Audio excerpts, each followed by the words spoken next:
वो कौन सी चीज है जो खरीदने के बाद भी आपकी नहीं रहती?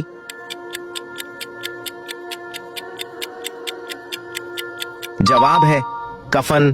अगला सवाल, वो कौन सी चीज है जिसको आप खोलना जानते हैं मगर बंद करना नहीं?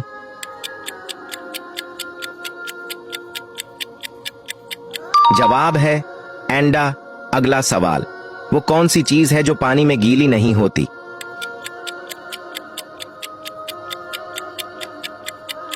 जवाब है बर्फ। अगला सवाल, कच्चे चावल खाने वाले इंसान को कौन सी खतरनाक बीमारी लगती है?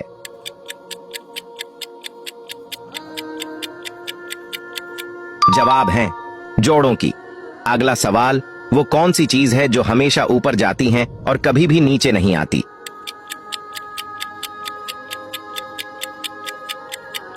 जवाब है 10वां आखिरी सवाल,